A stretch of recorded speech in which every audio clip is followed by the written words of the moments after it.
Welcome to the Explainer. Today, we're going to tackle one of the most debated topics in all of fitness, the cheat meal. We've all seen it, right? You scroll through your social media feed, and there it is, that epic burger, a mountain of donuts, a pizza that looks like it could feed a small army, all celebrated as this hard-earned reward. Fitness influencers swear by it. They tell you it's the secret to staying sane on a restrictive diet. But here's the question we need to ask. Is it really? Or is this whole ritual just a form of self sabotage in disguise? Is it a strategic tool, or is it a psychological trap? A Trojan horse bringing guilt, shame, and a whole lot of physiological chaos into your otherwise disciplined life? Well, that's exactly what we're going to find out. We're going to dig deep into the science, into the psychology, and separate the cold, hard facts from the fiction.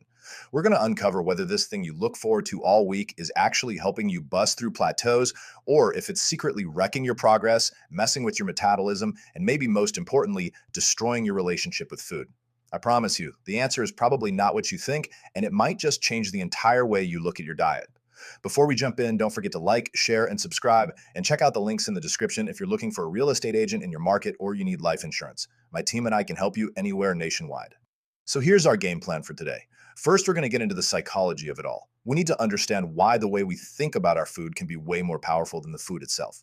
Then, we'll walk down two very different paths. Path one is the classic emotionally fueled cheat meal.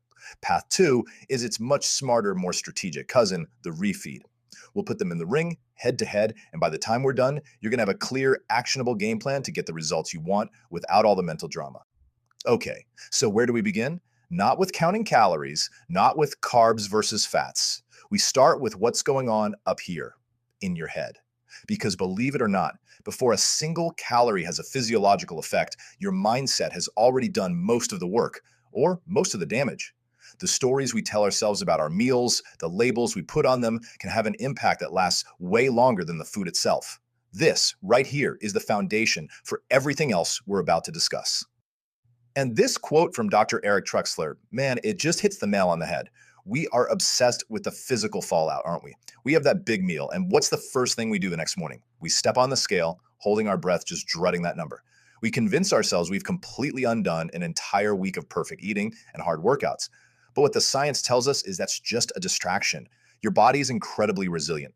Physically, one big meal is a blip on the radar. Sure, your weight might be up a bit from water and food volume, but you didn't just gain 3 pounds of fat overnight. It's just not how it works. The real damage, the thing that actually derails you, is all psychological. It's the mental baggage that comes from labeling that meal a cheat. Just think about the word itself, cheating. It's loaded. It implies you did something wrong, you broke the rules, you failed. So instead of being a healthy release, it kicks off this vicious cycle. It starts with the meal, sure, but that's immediately followed by a wave of guilt. And that guilt quickly turns into shame. And you know what shame does? It makes you think, well, I've already screwed up today. What the hell? Might as well go all in. Psychologists actually call it the what the hell effect. And just like that, one planned slice of pizza turns into the whole pie, then some ice cream, and then a hunt through the pantry for anything else. What was supposed to be a single meal snowballs into a cheat day, then a cheat weekend, and suddenly you're looking in the mirror on Monday morning further from your goal than you were on Friday, all because of that one little label. And this goes way deeper than just feeling bad for a day. This good food versus bad food thinking, it's the bedrock of an unhealthy relationship with nutrition. It creates this all or nothing world where you're either perfectly on the wagon or you've fallen off completely. There's no middle ground. And from there, it's a short jump to that dangerous cycle of binging and restricting. You binge on the bad foods and then you punish yourself. You starve yourself the next day or do hours of cardio to make up for it. It's mentally exhausting and it absolutely tortures your metabolism. And this isn't just theory. A Canadian study actually found that this cheat meal behavior was significantly linked to symptoms of eating disorders. It's a very slippery slope that all starts with how we talk about our food. So now that we've laid that psychological groundwork, let's go down that first path, the one that's all too familiar for most of us. Let's really look at the classic cheat meal, the spontaneous, unplanned, emotional escape from the grind of a diet. This isn't about strategy. This is about pure, unfiltered release. It's a reaction to all that pressure you've been under all week long. So let's break down what a cheat meal really is. First, it's spontaneous. It's unstructured. It's not something you thoughtfully planned. It's a reaction to a craving, a bad day, or social pressure. Second, and this is crucial, it's untracked. You're not counting anything. The whole point is to turn your brain off, which means you have zero idea how big of a hole you're actually digging. And finally, the driver isn't physical. Your body isn't screaming for a 4,000 calorie pizza. Your mind is. It's all about getting a break, a little psychological relief from the mental fatigue of being so disciplined. Okay, so you've done it. You're sitting there in front of that giant burger you've been fantasizing about for 6 straight days. You take that first bite. What's actually going on inside your body at a biological level? It's easy to think your metabolism just grinds to a halt and every calorie turns to fat. But the reality is way more complicated and honestly, way more fascinating. There was a great study out of the University of Bath that gives us a peek under the hood in this exact scenario. The results from this study are pretty eye opening. They took healthy young guys and had them eat pizza. Not just until they were full, they had them eat until they were stuffed, doubling their normal calorie intake in one sitting. And here's what happened. On one hand, the body proved how amazing it is. Their blood sugar levels actually stayed stable. It didn't go crazy. But the way it kept the blood sugar stable is the real story. To handle that massive influx, their bodies had to unleash a tidal wave of insulin. It spiked 50% higher than normal.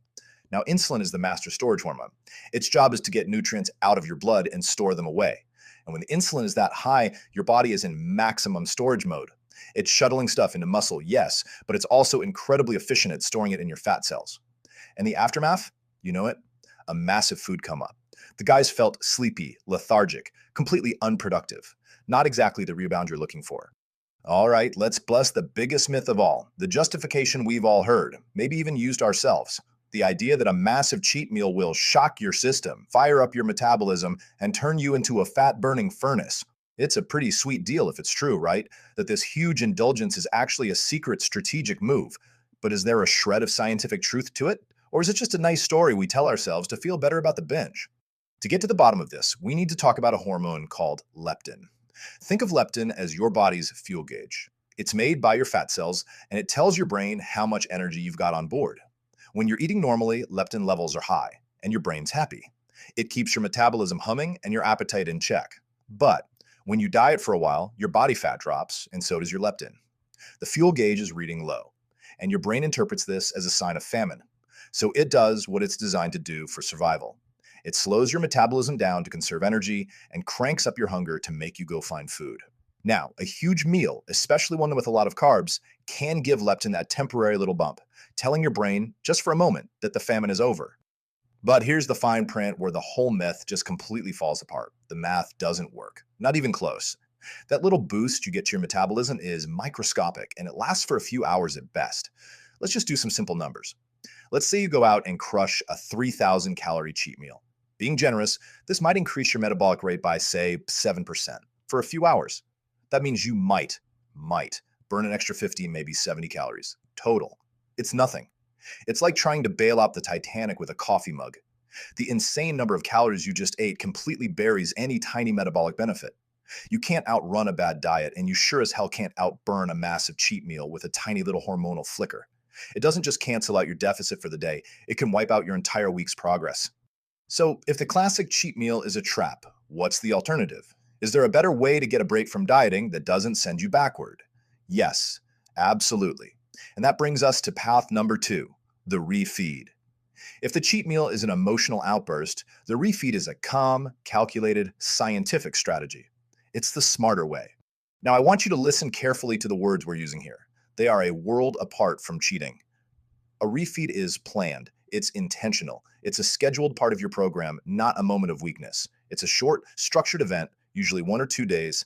And here's the most important part. It's a targeted increase in calories, coming almost entirely from carbohydrates, brought up to a specific level, usually right around your maintenance calories. This is not a free-for-all. It is a precision tool designed to work with your body, not against it. So what are we actually trying to accomplish with a refeed? Well, the goals are completely strategic. Number one is restoring that leptin we just talked about. A big influx of carbs is the single best way to tell your brain, hey, we're not starving. It's safe to keep the metabolism burning hot. Number two is glycogen replenishment. Glycogen is just stored carbs in your muscles. It's your high-performance fuel for your workouts. When you're deep in a diet, those stores are empty, and you feel weak and flat in the gym. A refeed tops off the tank, and you come back to your next workout stronger and with more endurance. It also helps support your thyroid hormones, which are other key players in your metabolism. And yes, you absolutely get a psychological break, but it's a break that feels empowering and controlled, not shameful and guilty. It's a true win-win.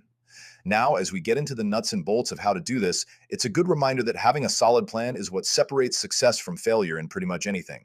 So before we jump in, don't forget to like, share, and subscribe, and check out the links in the description if you're looking for a real estate agent in your market or you need life insurance. My team and I can help you anywhere nationwide. It's time for the main event, refeed versus cheat meal. Now, on the surface, they might sound kind of similar. You eat more food. Simple enough. But when you look under the hood, their purpose, their structure, and the results are polar opposites. So let's put them side by side and make the differences crystal clear. This chart really tells the whole story. Let's walk through it. The goal of a refeed, it's strategic, hormonal reset, performance boost. The goal of a cheat meal, purely psychological relief. A refeed is a structured, planned event. A cheat meal is a spontaneous free-for-all that, like we said, usually spirals. Calories are a huge one. A refeed brings you up to or slightly above your maintenance level. A cheat meal can blast you so far into a surplus it erases your entire week's diet. But the macros are the real secret sauce. A refeed is high carb, moderate protein, and low fat. That's specifically designed to boost leptin and refill glycogen while making it really hard to store body fat. A cheat meal, it's usually a perfect storm of high fat and high sugar, which is the exact combination your body loves to store as fat. One is a scalpel, the other is a sledgehammer. And let's be clear, it's not just about the numbers, it's about what you're eating. A refeed is not a license to eat junk. Think of your body as a performance car. A refeed is about filling it up with premium, high-octane fuel. We're talking clean, nutrient-dense carbs, rice, potatoes, oats, fruits, stuff that your body can easily use for energy. A cheat meal, on the other hand, is like pouring sludge and sugar into the gas tank. Yeah, those hyper-processed foods taste amazing for a minute, but they leave you feeling bloated, inflamed, and sluggish for days. One fuels you, the other just makes you feel gross. Okay, so you're on board. The refeed sounds like a much smarter plan, but how do you know if you actually need one, and how often should you do it? Well, this isn't a one-size-fits-all kind of deal. The need for a refeed isn't based on your cravings or how long it's been since you had a pizza. It's based on your body's actual physiological state, and it almost entirely comes down to one thing: how lean you are. Let's look at some general guidelines here. If you're a guy over 15% body fat or a woman over 25%, you're still at a point where your body has plenty of stored energy. Your hormones are pretty stable. You probably don't need refeeds very often, if at all. Just focus on being consistent with your diet. But as you get leaner, the game changes. Your body starts to fight back. Hard. For a guy in that 10 to 15% range, or a woman from 18 to 25%, your body's survival alarms are starting to go off. Leptin is dropping, your metabolism is slowing, and your workouts are starting to suck. This is where a strategic refeed every week or two becomes a powerful tool to keep things moving. And for those who are pushing to get really lean, we're talking single-digit body fat for men, below 18% for women, that fight becomes an all-out war.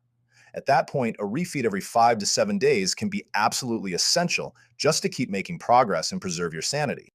So, what's the big takeaway here? We've seen how the whole idea of cheating is a psychological landmine, and the classic cheat meal is often a physiological disaster. But we've also seen there's a much better way: the strategic, scientific refeed. So let's wrap this all up into a simple, practical plan you can use to get where you want to go and stay there. Here's your 5-step blueprint for a perfect refeed. And remember, this is not a break from your discipline. It's a part of it. Step 1, know your numbers. You got to know what your maintenance calories are. Step 2, set your target. You're going to aim to eat right at or maybe 10 to 20% above that number for the day. Step 3, dial in your macros. This is where the magic is. Protein stays the same. Fat comes way down. And then you fill all the rest of those calories with good, clean carbohydrates. That's what gets the hormonal benefits. Step 4, choose clean foods like we talked about. And step 5, maybe the most important, plan the day out. This is a strategy, not an accident. So here's what I want you to do. I want you to make a decision right now to completely eliminate the word cheating from your vocabulary when you talk about food. Just get rid of it. That word automatically frames it as a moral failure and sets you up for that whole guilt and binge cycle. Instead, I want you to adopt a new mindset: planned flexibility. It's a powerful shift.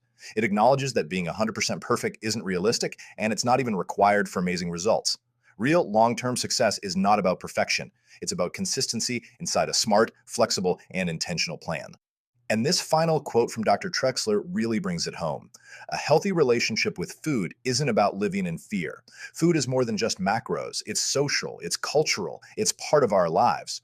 True control isn't hiding from every birthday party. It's being able to go to that party, have a planned, reasonably sized slice of cake, enjoy every single bite of it with zero guilt, and then get right back to your plan with the very next meal. That is not cheating, that is living. That's what real freedom looks like. So I'm going to leave you with this one last question to chew on. The fitness world loves to sell us this idea of perfection, perfect diet, perfect discipline, 24/7. But what if that's the wrong target? What if you stopped chasing perfection and started chasing sustainable consistency instead? What if you built a plan using smart tools like the refeed that you can actually follow, not just for 12 weeks, but for the rest of your life? That is the real secret. Thank you for joining this explainer. I really hope this was valuable for you. Before you go, don't forget to like, share, and subscribe, and check out the links in the description if you're looking for a real estate agent in your market or you need life insurance. My team and I can help you anywhere nationwide. Now, go build a plan that works for you.